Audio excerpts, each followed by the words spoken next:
Exclusive access to Quincy Jones's multi-million-dollar residence. One important moment in Quincy's career was when he met Ray Charles, who was a few years older and had already made a name for himself. The two bonded quite well due to their love of jazz, and Ray became a friend and mentor to Quincy, encouraging him to hone his skill and take his music more seriously.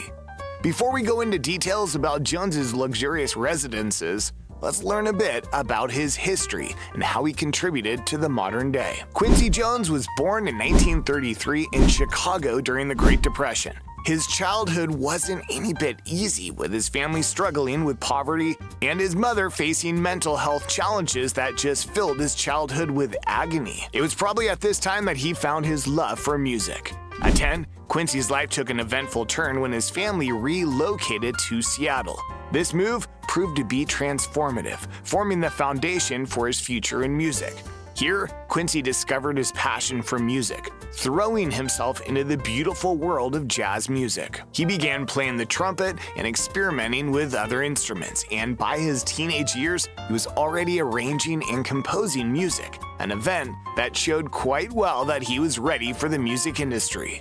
It was also in Seattle that he met Ray Charles, the one person who pushed Quincy into the industry. Quincy's first major hit in the music world came in the 1950s when he joined Lionel Hampton's band. It's easy to see that day brought a load of opportunities for Quincy, helping him rise to being a sought-after composer, arranger, and producer. In the decades that followed, he shook hands with some of the biggest names in the industry. Talk about Frank Sinatra, Aretha Franklin, and even the king of pop, Michael Jackson.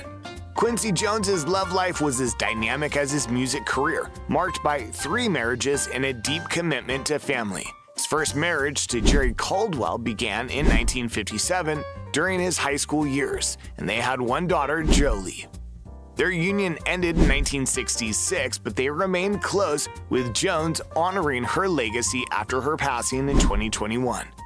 He then married Swedish model Ulla Andersson in 1967, and they welcomed 2 children, Martina and Quincy III, before parting ways in 1974. His third wife, actress Peggy Lipton, shared 14 years with him, raising 2 daughters, Kadada and Rashida, before their divorce in 1990. Still, neither of these divorces affected Quincy's music career. He went even further in his career, leaving a forever inscribed mark in pop culture with thrilling pieces like Soul Bossa Nova, which became a classic at the time. He was also an important figure in the creation of the song We Are the World, the charity anthem that united artists from across the globe to raise funds for famine relief.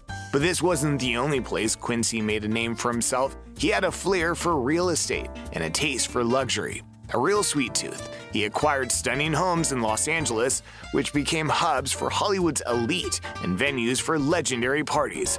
One of our favorite actors, Will Smith, started his career in one of these houses. Quincy Jones's first mansion in Bel Air was an embodiment of his artistic vision and distinctive style, a standing replica of his luxurious taste.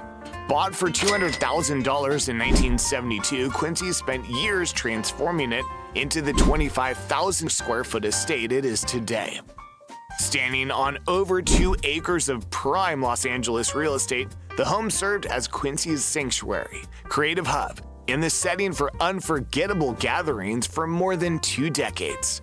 Inside, there are 5 bedrooms and 9 bathrooms. One interesting space was the living room ceiling, which Quincy described as a tribute to the 12 notes of the musical scale, the 12 zodiac signs, and the apostles. Yeah, Quincy was also a true Christian.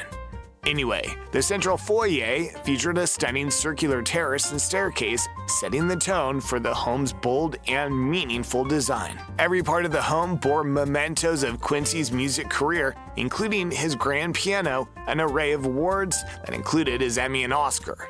The house was filled with natural light, thanks to expansive floor-to-ceiling windows that offered breathtaking views of Los Angeles, a sight that doesn't come easy. The exterior was equally remarkable, featuring a pool and meticulously landscaped grounds that often gave this serene, welcoming aura. After more than 2 decades of making memories in the mansion, Quincy has his heart set for another home. He decided to part with this particular apartment in 2005, selling it at an impressive cost of $5.4 million, around 27 times the price he got it for. Even after its acquisition by another person, this home still stood as a testament to Quincy's success and his commitment to living a life infused with creativity and purpose.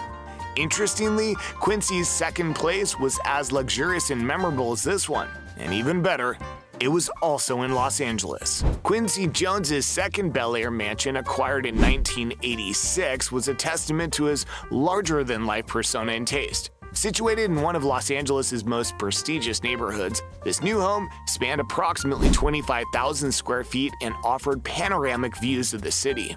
The interiors had a sweet mix of modern sophistication with timeless charm, offering grand entertainment spaces and more intimate areas for relaxation. Highlights included a state-of-the-art home theater with plush seating and exceptional acoustics, as well as a game room adorned with memorabilia from Jones's career.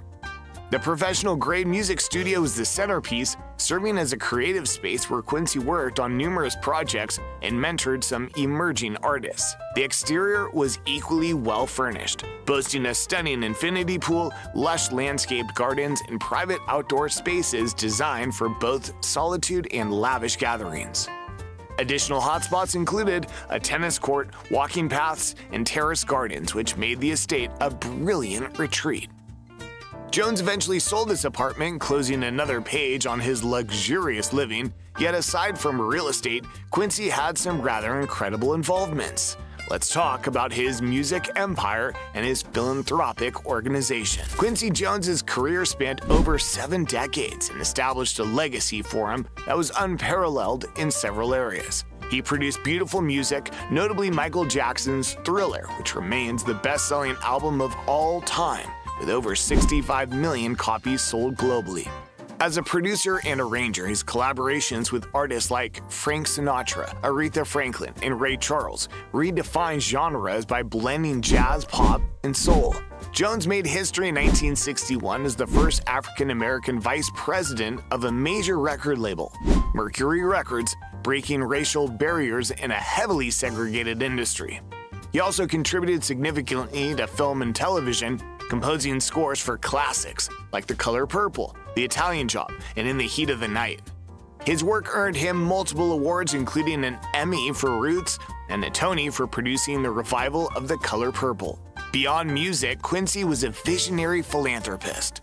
He co-founded the Listen Up Foundation to empower youth through music and education, and organized We Are the World, a charity single that raised millions for famine relief in Africa. We'll get into more details about this soon. Over his lifetime, he received numerous accolades, including 28 Grammy Awards, a Grammy Legend Award, and the National Medal of Arts, rewarding his contributions to both the arts and society. Quincy established the Quincy Jones Foundation in 2001 to show his commitment to global humanitarian causes, focusing on education, healthcare, cultural exchange, and support for underprivileged youth. It was originally called the Light Up Foundation, but was renamed to align with Quincy's personal legacy and humanitarian views. One of his flagship programs, We Are the Future, in partnership with the World Bank and other organizations, supported children in conflict zones by providing access to healthcare, education, and essential services. Beyond this, the foundation has led initiatives such as building over 100 homes in South Africa for underprivileged families, displaying Jones's focus on creating lasting community impact.